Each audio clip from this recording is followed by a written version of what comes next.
We welcome the decision to open the malls. It will help and give boost to the retail industry. We have incorporated highest quality SOPs to ensure safety of our customers, retail partners and employees. We are excited and prepared to host our guests with the new safe shopping experience. We have taken multiple precautions at the entrances. Before customer enters, the temperature screening is mandatory, wearing of the mask and sanitization of hands is made compulsory. We have added sanitation mats to sanitize the footwear of the customers before entering the mall, and also we have added UV scanners to disinfect the handbags and shopping bags for the customers. For vehicles, we have made the contactless parking experience for the customers. Customers can make the payments for the parking through contactless mediums like Paytm, UPI or Google Pay.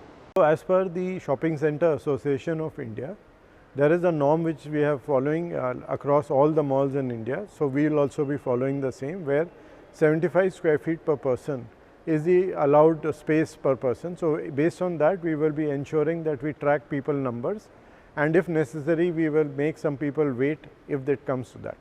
So as per Retailers Association of India and our mall norms at Viviana, what we have said that trials will be allowed both for shoes and for clothes.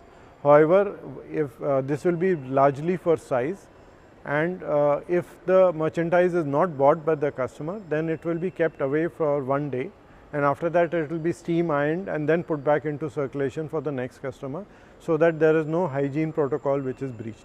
So we have created an isolation room which is very convenient and very easy to use for customers in case they have any suspect infection.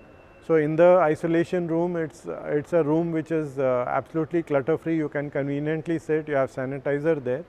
Outside we have made a storage cabinet where you can put the PPE kits for the staff, and we also have a mandatory oxygen cylinder which is available, wherein the person can just put a mask and then breathe in the oxygen should they have respiratory difficulties. And to lead people to the isolation room, we have made out a process. We have a pandemic response team which is operational in the mall, which will escort the customer in a convenient way. Apart from this, we also have an isolation room separately for our staff. So we have made sure that in our gents and ladies washrooms, we have distancing norms being followed. So in both ladies and gents, we will be having alternate wash basins which will be used. We are going to have, touchless tap dispensing for water as well as for dispensing of soap. Similarly, in the gents, we are going to have alternate urinals which will be used by customers, and the WC cubicles after use by customer will be thoroughly sanitized, and after they are sanitized, then only they will be released for the next person to use. Right now, I think we will have some kind of an incentive plan for our customers to visit the mall and to enjoy shopping while getting certain benefits. But since these are all individual store specific, each retail store may have their own offering. I may not be able to give you a general thing, but there would be some special offers which will happen post opening.